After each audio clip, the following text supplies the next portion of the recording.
वो time fund भी नहीं लेता। वो अंग्रेज था, उसने कहा इल्मुद्दीन तुमने गुस्ताख को कत्ल करके कानून हाथ में लिया, तुमने तौहीन अदालत की है। इल्मुद्दीन जवाब देता है जज साहब जब आपसे तौहीन अदालत बर्दाश्त नहीं होती तो मुसलमान तौहीन रिसालत कैसे बर्दाश्त कर सकता है। उस्ताद ज़ीवकार उस इल्मुद्दीन और हमारी एज को देखिए, एक ही एज फैक्टर है। दुनिया आज बड़े बड़े गवर्नरों को भूल जाती है। याद रहता है तो 8,000 कमाने वाला एलीट फोर्स का सिपाही याद रहता है। क्यों? क्योंकि की मोहम्मद से वफा तूने तो हम तेरे। बात यह है दोस्तान ज़ीवकार, आज जो आके हमें यह दर्ज देते हैं कि कोलेटरल डैमेज होगा, ये नौजवानों अभी आपको नहीं समझ आएगी। जब आप यूनिवर्सिटीज में जाएंगे ना, ये प्रोफेसर हूदवाई टाइप के और कई ऐसे प्रोफेसर साहिबान जो कि ना मर्दों में आते हैं ना औरतों में आते हैं, वो आपको नजर आएंगे यूनिवर्सिटीज में पढ़ाते हुए। वो आके आपको बोलेंगे जनाब आली ये तो जो जिहाद की बातें करते हैं तो सारे बेवकूफ हैं, पाकिस्तान को नुकसान हो जाएगा, हम बहुत पीछे चले जाएंगे। भाई अगर इसके अलावा कोई हल है तो बता दीजिए। 70 सालों से हम बयानात दे आ रहे हैं कि मुजम्मत करते हैं, इजहार यकजहती करते हैं, फिर ट्वीट भी की। पूरा एक बंदा हमने रखा 2-3 साल के लिए कि भाईजान ऐसी ट्वीट करो कि कश्मीर मोदी लाके आपके कदमों में रख दे, फिर बेचारे को भेज दिया कि तुम्हारी ट्वीटों से भी कुछ नहीं बना। माजरत के साथ दोस्तान ज़ीवकार, ट्वीट करने से कश्मीर आजाद होना होता तो बैतुल मक़दस कब का आजाद हो चुका होता।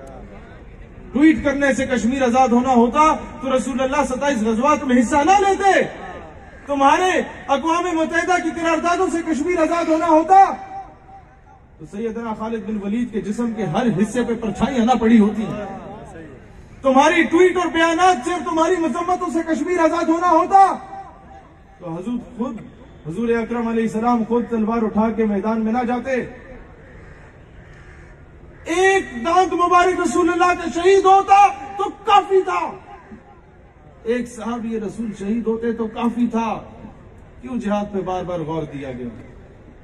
आज हमें आके सबसे बड़ा जो फितना हमारे अंदर डाला गया 1857 की जंग आजादी के बाद, वो ये डाला गया कि जनाब जिहाद बिन नफ्स बहुत बेहतर है, जो ये जिहाद बिन सैफ है, ये बॉर्डर वाला, ये तो वैसे ही है, ये तो बेवकूफ लोगों का काम है। दोस्तान ज़ीवकार, ये फितना मिर्जा गुलाम अहमद कादियानी मलून की जानिब से डाला गया था। आज जहां कादियानियत के रद्द की बात करते हो, जहां खत्म नबूवत की बात करते हो, जो करारा किस्म का थप्पड़ कादियानी के मुंह पे पड़ता, उसके साथ साथ अल जिहाद लब्बैक लब्बैक की सदा भी बुलंद करो, दूसरी गाल पे वो थप्पड़ पड़ेगा उसको। ताजदारे खत्म नबूवत जिंदाबाद जिंदाबाद, ताजदारे खत्म नबूवत जिंदाबाद जिंदाबाद, अल जहाद लब्बैक लब्बैक, अल जहाद लब्बैक लब्बैक। मैं हिंदुस्तान से कहता हूं कि अब तक तुम हमारे मदारिस दिखाया करते थे, अब तक तुम हमारी मसाजिद दिखाया करते थे कि जिहाद की आवाज आती है। ये मौलाने तो दहशतगर्दी की तरफ लेके जा रहे हैं। अब देख लो पाकिस्तान के स्कूल्स, कॉलेजेस और यूनिवर्सिटीज के नौजवान बैठे हैं, ये भी यही सदा बुलंद कर रहे हैं, अल जिहाद लब्बैक लब्बैक, अल जिहाद लब्बैक लब्बैक। दोस्तान ज़ीवकार, मैं